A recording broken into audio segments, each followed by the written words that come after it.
Hello everyone, welcome to our YouTube channel Nand Bhabhi study blog. कैसे हैं आप सभी लोग?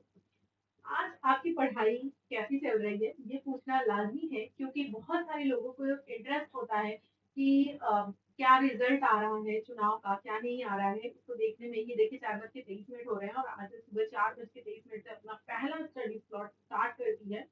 मैं आज नहीं उठती हूँ क्योंकि मेरी तबीयत जो है वो ठीक नहीं है, वो ही रेगुलर मंथली प्रॉब्लम। और जो है बेटी के साथ थोड़ा लेट सोई थी, तो सोने में काफी लेट हो गया था। इस वजह से कम से कम एटलीस्ट 4 घंटे की नींद तो हो रात में, ये हम मेक श्योर करते हैं। अगर 4 घंटे से कम होता है तो नहीं उठते हैं। तो इसीलिए मैं नहीं उठी थी और आकर जो है वो अपना पढ़ाई कर रही है।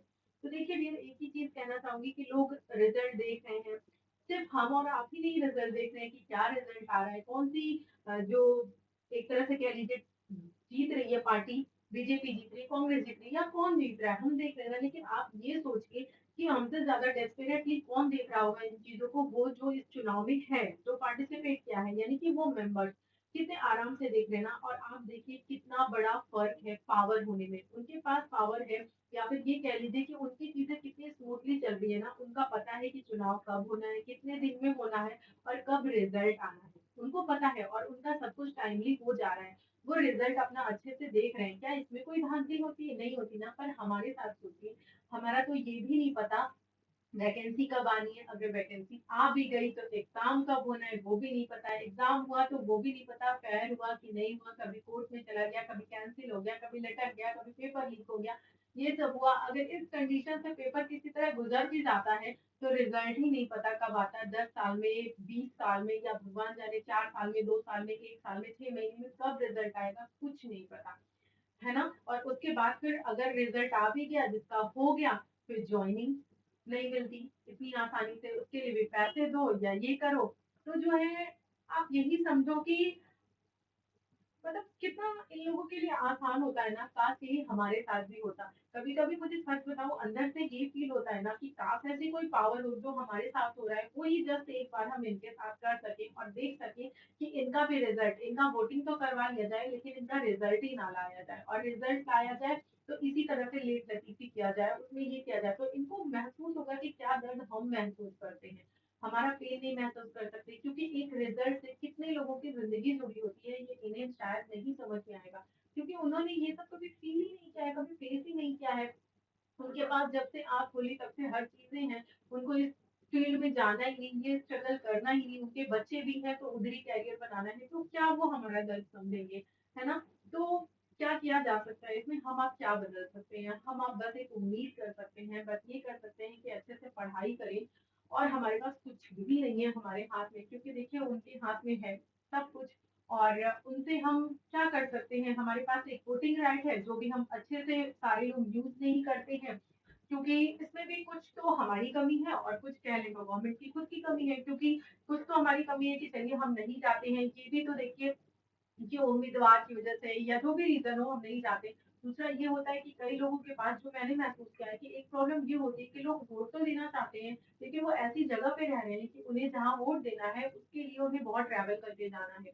ठीक, उसके लिए उनका पैसा खर्च होगा, उनकी टाइम जाएगी। तो मुझे लगता है गवर्नमेंट को कुछ ऐसी स्कीम लाना चाहिए कि ऑनलाइन ही जैसे इंसान पैसे निकाल सकता है, दे सकता है, या एक ही जगह जहाँ पर वो वहां के पोलिंग बूथ में ही जाकर वो अपना वोट दे सके अपने आधार कार्ड से या अपने डॉक्यूमेंट से। ये अगर वो कर दे तो शायद मुझे लगता है जो वोटिंग परसेंटेज है वो बढ़ जाए। क्या आपको भी ऐसा लगता है?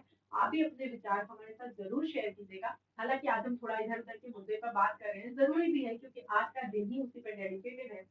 तो खैर, मैं पहले भी कहती हूँ कि मुझे कभी किसी पार्टी को कोई सपोर्ट नहीं है। मैं भाई क्यों किसी को सपोर्ट देना? हमारी नौकरी लगनी है, अपनी मेहनत से निकलनी है, लगनी है। वैकेंसी कोई भी गवर्नमेंट आएगी ले आएगी, थोड़ा बहुत आगे पीछे है हर गवर्नमेंट के साथ। भांति हर गवर्नमेंट के साथ हो रही है। कोई हमारे लिए इतना भक्त बन के तो काम कर नहीं रहा, फिर हम क्यों किसी के भक्त बन जाए? हमें बस ये करना है कि हमें मेहनत से अपनी पढ़ाई करनी है, ताकि जब भी सीट आए उसको हम एक बार क्वालिफाई कर ले। खैर, मैं आज आपको एक स्टोरी सुनाना चाहती हूँ। और वो स्टोरी मतलब मैंने जब पढ़ी ना, इतनी इंस्पायरिंग स्टोरी थी, इतनी अच्छी स्टोरी थी कि मैंने सोचा ये जरूर आपके शेयर शेयर करूंगी। क्योंकि ये हम सबकी आदत होती है ना, हम हमेशा एक दूसरे से कंप्लेन करते रहते हैं। ये देखिए हमारा दूसरा स्टडी स्लॉट स्टार्ट हुआ है। मेरा पहला, आंचल का दूसरा। इसमें वो 2 घंटे की स्टडी कर चुकी है और मैं अभी से कंप्लीट कर रही हूँ। लेकिन एक चीज मैं आपको बता दूं, भले मैं 2 घंटे लेट से स्टडी स्टार्ट कर रही हूँ, लेकिन इसका मतलब नहीं है कि मैंने जो आज का अपना टारगेट बनाया है, उसको मैं नहीं कंप्लीट करूँगी। आगे आपको देखने के लिए मिलेगा,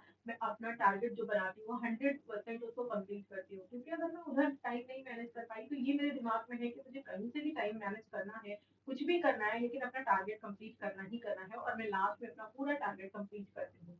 चलिए अब उस स्टोरी की बात कर लेते हैं। स्टोरी ये है डियर कि हम जनरली हमेशा क्या होता है कंप्लेन करते रहते हैं। क्या कंप्लेन करते हैं? मेरी सर्कमस्टांसेस अच्छी नहीं है, मेरी किस्मत अच्छी नहीं है, मेरे साथ वालों को नौकरी मिल गई, हमें अभी तक नहीं मिली, उसकी शादी देखो कितने अच्छे घर में, ये देखिए हमारा टारगेट था कितने अच्छे बड़े घर में हो गई, या उसका हस्बैंड कितना कमाता है, उसके पास कितनी फैसिलिटीज है, उसके पास एसी है, हमारे पास ये नहीं है, ये देखिए हमारी फीस खेल रही थी तो हमने सोचा छोटा सा ऐसा वीडियो बना ले। अब थोड़ी बड़ी हो गई तो कभी कभी अब अकेले भी खेलने लगती है, उसके मामा थोड़ा सपोर्ट कर रहे हैं, उसके साथ ये सब बनवा रहे हैं, खेल रही है, वो एंजॉय कर रही है।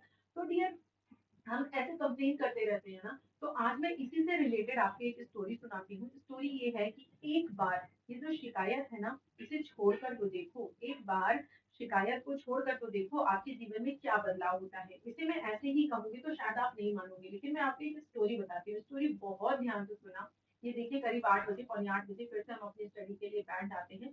दिन भर में 4 घंटे की स्टडी हुई थी, लेकिन रात में हम इसको खींचेंगे बहुत अच्छे से और उसके बाद अपना टारगेट कंप्लीट करेंगे। तो स्टोरी ऐसे स्टार्ट होती है डियर कि एक चिड़िया होती है, वो रेगिस्तान में होती है, बहुत कमजोर होती है, उसके पंख वगैरह टूटे फूटे होते हैं और उसको प्यास लगी होती है।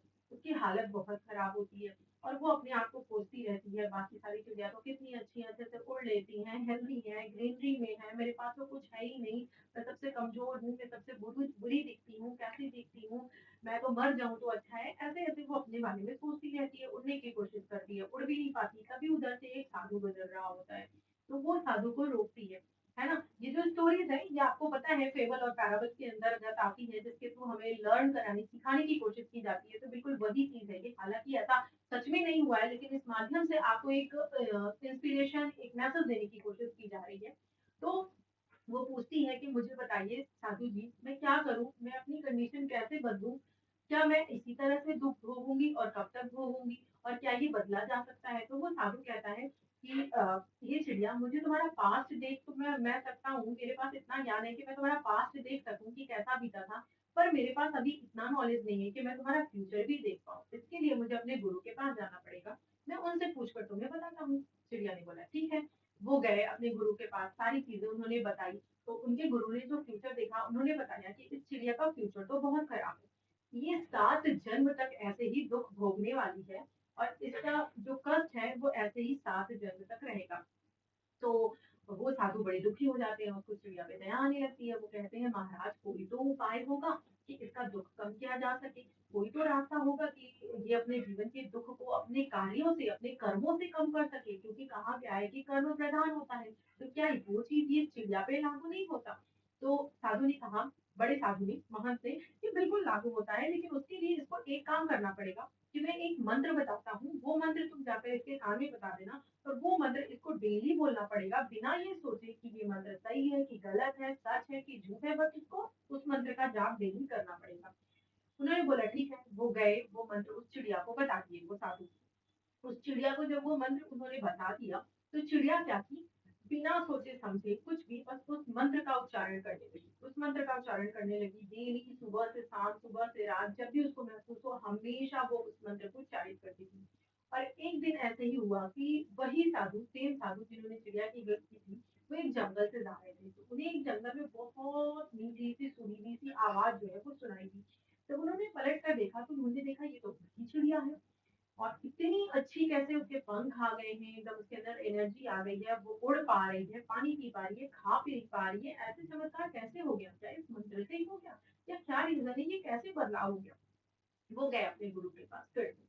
वो अपने गुरु से पूछे, गुरु जी आपने जो मंत्र बताया था, मैंने वो चिड़िया को बता तो दिया, पर चिड़िया ने ये किया नहीं, चिड़िया ने मुझे बताया, तो आप बताओ ये हुआ कैसे? तो उन्होंने बताया, देखो बेटा, चिड़िया को तुमने जो मंत्र बताया था वो ये मंत्र था कि उसको अपनी शिकायत छोड़नी थी और उसको हर चीज के लिए अपने ईश्वर से धन्यवाद बोलना था, ग्रेटिट्यूड फेस करना था, चाहे वो किसी भी कंडीशन में हो, वो बुरी से बुरी कंडीशन में हो, उसका पंख टूटा है और टूट जाए फिर भी उसने थैंक यू बोलना है। वो पेड़ से गिर जाए फिर भी उसने थैंक यू बोलना है, कुछ भी कंडीशन हो उसको ईश्वर से सिर्फ थैंक यू बोलना है। और यही उसने किया, ईश्वर के प्रति अपनी श्रद्धा, अपना प्रेम जो है वो प्रकट करने लगी। कहानी प्लीज जरूर सुनिएगा, बहुत मोटिवेटिंग है, बिना पूरा सुने हुए प्लीज मत स्किप कीजिएगा, वीडियो को मत जाइएगा, बहुत मजा आ जाएगी आपको सुनकर।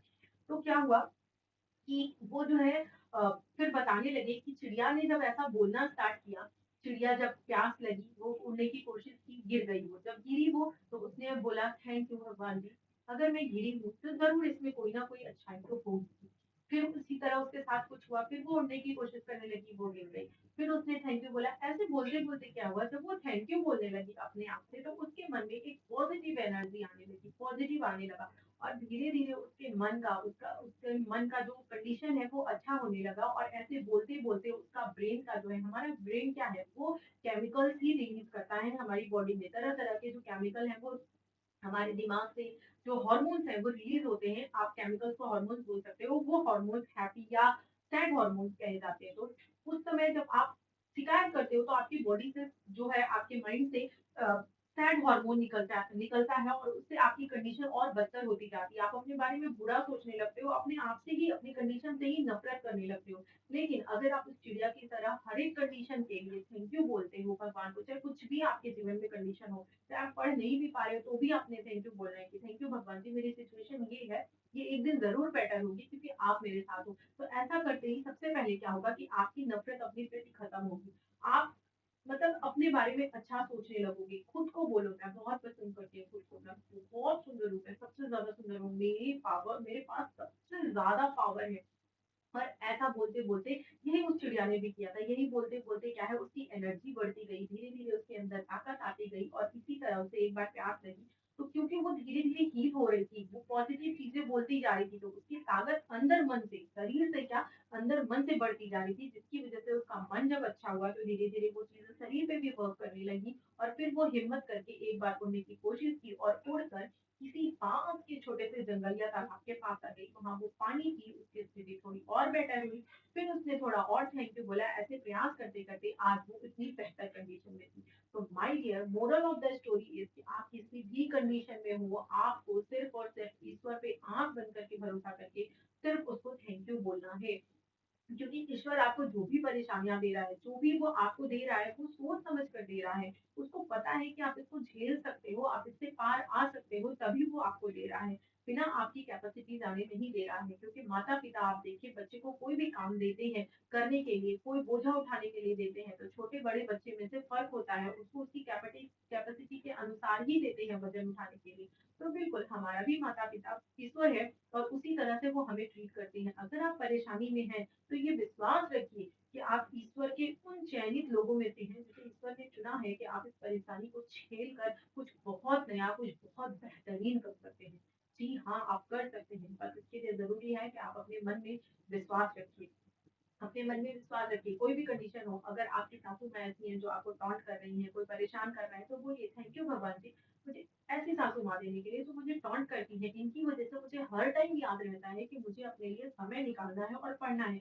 कई अच्छी सासू माँ होती है और मुझे ज्यादा समय मिलता है तो हो सकता है मैं अपना कुछ टाइम शॉपिंग एप्स में या इधर उधर शॉर्ट्स रील देखने में बिताती, लेकिन अभी क्या है, अभी मुझे टाइम की वैल्यू है, जो थोड़ा भी टाइम मुझे मिलता है मैं उसको तुरंत पढ़ने में लगाती हूँ। तो थैंक यू भगवान जी, आपने ये दिया, थैंक यू भगवान जी, आपने मेरी कंडीशन ऐसी है, जो भी है मेरी लाइफ में भगवान जी, आपने जो भी दिया है उसके लिए दिल से शुक्रिया। आप ऐसे बोलते जाइए, ऐसा सिर्फ और सिर्फ आप 3 महीने कीजिए डियर। अगर आपके अंदर, आपकी पर्सनालिटी के अंदर, आपके अंदर अगर चेंज नहीं आता है तो आप मुझे बताइएगा, क्योंकि जो चीजें मैं बोलती हूँ मैं उसको पहले फॉलो करके देखती हूँ, फिर मैं आपको बताती हूँ। और सिर्फ इस पे अभी मैं वर्क कर रही हूँ, मैं इसको देख रही हूँ, जो मैंने आपको बताया कि मैं काम कर रही हूँ, उस पे उसका क्या रिजल्ट हुआ है मैं आपके साथ शेयर करूंगी। लेकिन अभी का जो है वो भी मेरे साथ आप लोग करिए और प्लीज अपने आप को हर कंडीशन के लिए थैंक यू बोलिए, जितना भी समय मिले पढ़िए, पूरा टाइम निकालिए अच्छे से। और एक बार मुझे जरूर बताइएगा कि स्टार्टिंग में जो मैंने आपके साथ शेयर किया कि जैसा हमारे साथ रिजल्ट एग्जाम में होता है, क्या ऐसा उसी